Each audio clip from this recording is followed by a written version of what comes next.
Shalom teman-teman semua, perkenalkan nama saya Asrin Sunyatano, kelas B Prodi Bimbingan dan Konseling Kristen semester 1.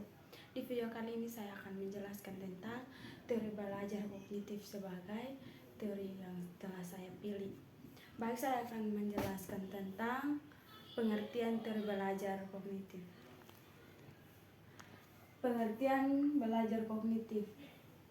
Belajar kognitif memandang belajar sebagai proses berfungsi unsur-unsur kognisi, terutama unsur pikiran, untuk dapat mengenal dan memahami stimulus yang datang dari luar.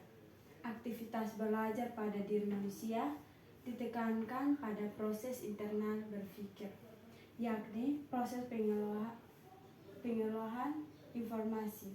Teori belajar kognitif telah menekankan pada belajar merupakan suatu proses yang telah dalam akan berpikir manusia. Dan saya akan menjelaskan tentang ciri-ciri teori belajar kognitif, yakni yang pertama, 1. Memusatkan perhatian pada berpikir atau proses mental anak, tidak sekedar pada hasilnya. Di samping keberhasilan jawaban siswa, guru harus memahami proses yang digunakan anak sehingga sampai pada jawaban tersebut. Pengamatan belajar yang sesuai dikembangkan dengan memperhatikan tahapan kognisi siswa.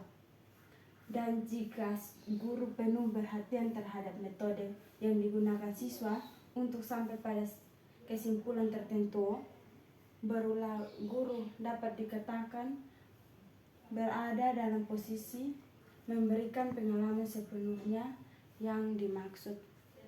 Yang kedua, mengutamakan peran siswa dalam berinisiatif sendiri dan keterlibatan aktif dalam kegiatan belajar. Dalam kelas, Piaget menekankan pengajaran pengetahuan jadi read and get, tidak mendapat penekanan, melainkan anak didorong menemukan sendiri pengetahuan itu, atau disebut discovery, melalui interaksi spontan dengan lingkungannya. Oleh karena itu, guru ditentukan mempersiapkan berbagai kegiatan secara langsung dengan dunia fisik.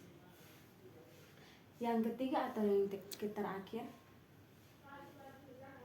menaklumi akan adanya perbedaan individual dalam hal kemajuan perkembangan. Teori Piaget mengasumsikan bahwa seluruh siswa tumbuh melewati urutan perkembangan yang sama. Namun pertumbuhan itu berlangsung pada kecepatannya yang berbeda. Sebab itu, guru mampu belajar upaya untuk mengatur kegiatan kelas dalam membentuk kelompok kecil pada bentuk kelas yang utuh. Baik, di sini juga ada teori belajar kognitif menurut Piaget. Piaget merupakan psikolog Swiss tahun 1896 sampai 1980 yang ahli dalam perkembangan kognitif. Di abad ke-20, teorinya banyak dirujuk dalam dunia pendidikan, terutama mengenai teori belajar kognitif. Wandono 2018 halaman 72 sampai 73 mengungkapkan bahwa perkembangan kognitif menurut Piaget dibedakan menjadi 4 tahap, yakni yang pertama, sensorimotorik usia 0 sampai 2 tahun. Kemampuan pada tahapan sensomotorik merujuk pada konsep penensi objek, yaitu kecakapan psikis untuk mengerti bahwa suatu objek masih tetap ada. Yang kedua, praoperasional usia 2 sampai 7 tahun. Kemampuan menggunakan simbol-simbol yang mengembangkan objek yang ada di sekitarnya. Cara berpikirnya masih egosentrik dan terpusat. Yang ketiga, Kontrak operasional usia 7-11 tahun, mampu berpikir dengan logis dan konkret, memperhatikan lebih dari satu dimensi dan juga dapat menghubungkan antara dimensi, kurang egosentrik dan belum bisa berpikir abstrak. Yang keempat atau yang terakhir, format operasional usia remaja sampai dewasa, mampu berpikir secara abstrak dan dapat menganalisis masalah secara ilmiah sehingga kemudian menyelesaikan masalah. Di sini juga ada contoh-contoh kegiatan yang bisa dilakukan dalam pembelajaran kognitif antara lain. Yang pertama, minta siswa untuk merefleksikan pengalaman mereka melalui perbuatan jurnal atau laporan harian tentang kegiatan apa saja yang mereka lakukan. Yang kedua, mendorong diskusi berdasarkan apa yang diajarkan dengan meminta siswa untuk menjelaskan materi pembelajaran di depan kelas dan ajak siswa lainnya untuk mengajukan pertanyaan. Yang ketiga, membantu siswa menemukan solusi baru untuk suatu masalah untuk mengembangkan cara berpikir kritis. Yang keempat, minta siswa untuk memberikan penjelasan tentang ide atau pendapat yang mereka memiliki. Yang kelima, membantu siswa dalam mengeksplorasi dan memahami bagaimana ide-ide bisa terhubung. Yang keenam adalah yang terakhir, meningkatkan pemahaman dan ingatan siswa melalui pengumuman visualisasi dan permainan membaca materi. Juga ada kekurangan dan kelebihan kognitif.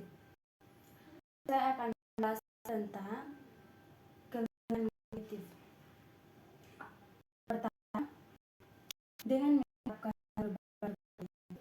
pemahaman peserta didik untuk memperoleh informasi baru akan meningkat. Yang kedua, secara tidak langsung, teori juga bantu meningkatkan kepercayaan diri peserta didik dalam melaksanakan sebuah tugas. Yang ketiga, meningkatkan kemampuan belajar seumur hidup di tahap belajar. Peserta didik bisa membangun ide-ide dan menerapkan konsep baru untuk pengetahuan yang ada. Yang keempat, peserta didik memiliki bekal keterampilan yang mereka butuhkan untuk belajar secara efektif. Dengan begitu, peserta didik mampu mengembangkan kemampuannya dalam memecahkan masalah. Yang kelima, melalui belajar kognitif, peserta didik memiliki kemampuan untuk mempelajari hal-hal baru secara lebih cepat dengan memaksimalkan ingatan. Yang keenam, penerapannya dapat membantu peserta didik dalam mengkreasikan hal-hal baru atau menginovasi hal-hal yang sudah ada menjadi lebih baik.